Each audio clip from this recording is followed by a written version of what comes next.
the way to the locker room. You were really fired up, screaming all the way down through the tunnel. Really excited. Tell me about your feelings after that game. I mean, it was a good win for us. You know, it was a good win for the program and for all the fans and everything. So it was exciting. You know, it was very hyped up and everything. So it was good to take down Notre Dame. You know, such a prestigious program and everything, and a program that has a lot of history and everything. It was just a big win. It was a fun environment, night game and everything. It was my first go around for that too here, so it was a lot of fun. I was really excited. Have you ever played an option offense? What was that? Have you ever played against an option offense before you played Wofford out here? Not really, no. No, sir. It's early on in preparation, but maybe early thoughts on just comparisons to Wofford. I know the athleticism's a whole different ball game, but just how much has it helped to have seen this about 5 weeks ago? I mean, it's going to help because I have a better understanding of what to do against the triple option, like what's the primary roles of the defensive players and like kind of how to take it on. But it's going to be a lot different, you know, with Georgia Tech and everything. They run it differently than anybody, and they run it very effectively. So, was there one toughest aspect for you in facing Wofford's version of it? Just like not really, not so much. I mean, we did a good job getting prepared for it all week. So, but just it being my first game was the toughest part.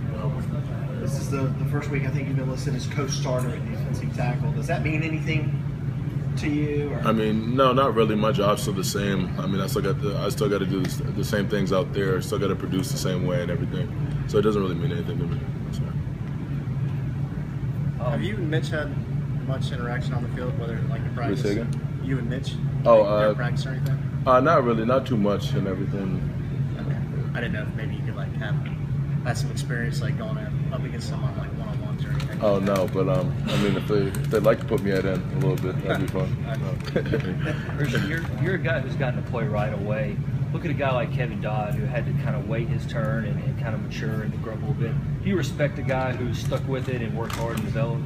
I got a lot of respect for Kevin Dodd. I mean, he's like someone I look up to a lot. I mean, I can learn a lot from him, even though our situations were a little different. I mean, he just stuck with it and got better over time. And just to have that much focus to stay here for 3-4 years and not see any results of your effort and what you're putting into it, and then you finally getting this opportunity and making the most of it. That's just real commendable. Like, I have a lot of respect for him for that.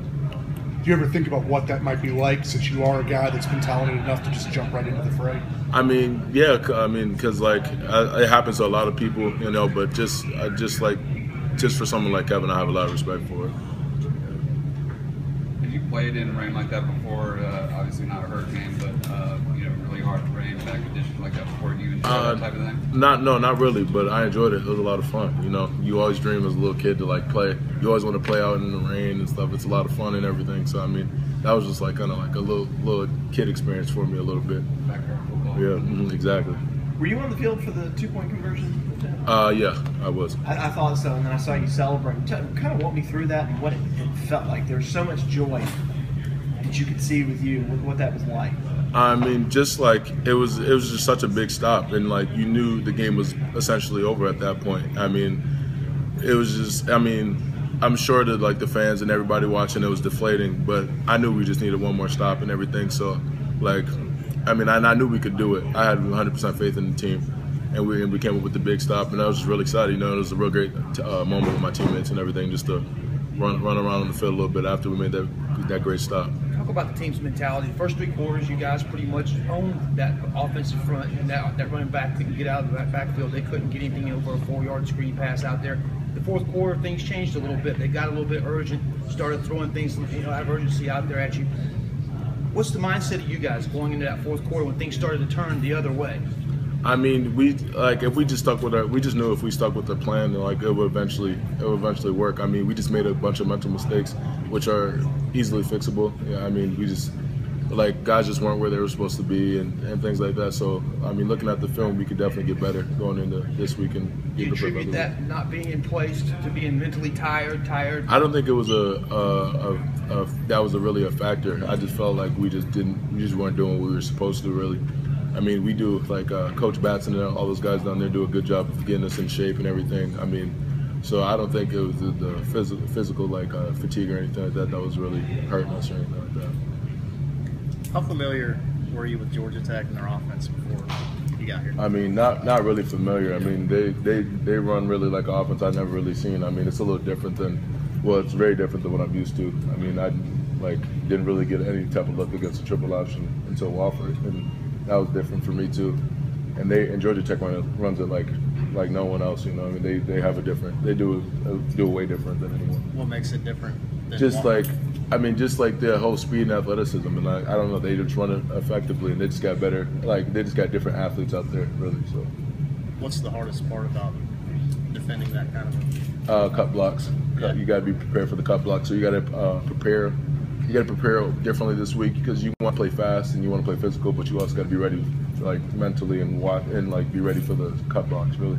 Did you get cut really well by Wofford at one point? Maybe once or twice. They actually didn't do it as much as I thought they would have, but once or twice I got it, and I mean, it wasn't too bad. But this week they're going to do it a lot, and so you just got to be ready for it. Do you have to remind yourself to play a little bit further off the line of scrimmage so you can get your hands on them?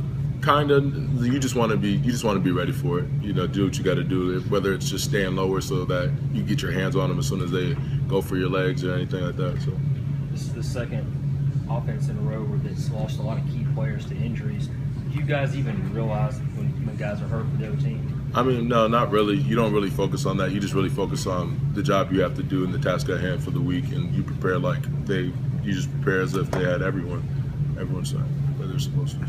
How sore are you right now? Are you more so than after any other opponent you faced? No, not really. I'm actually feeling pretty good right now. Just, I mean, you're obviously going to be tired a little bit after a game, but I'm fine right now. No injuries, not very fatigued or anything. So.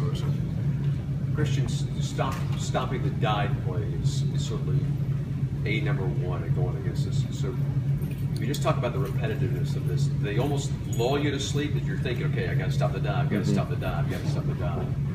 Does it get between your ears a little bit? I mean, that's very essential to stopping a offense like this and everything. And I mean, it's fun. You still get to hit someone every play. So I mean, I'm kind of looking forward to that opportunity. So. Is it all about maintaining gap control with these guys, just staying in your gaps? And You just really gotta be disciplined. That's like everything. Just with so much going on, everyone has a specific job, and if you don't do it, then you know it's gonna be a long game for us. So everyone is gonna have to be disciplined and buy into what's going on this week strategically for defense.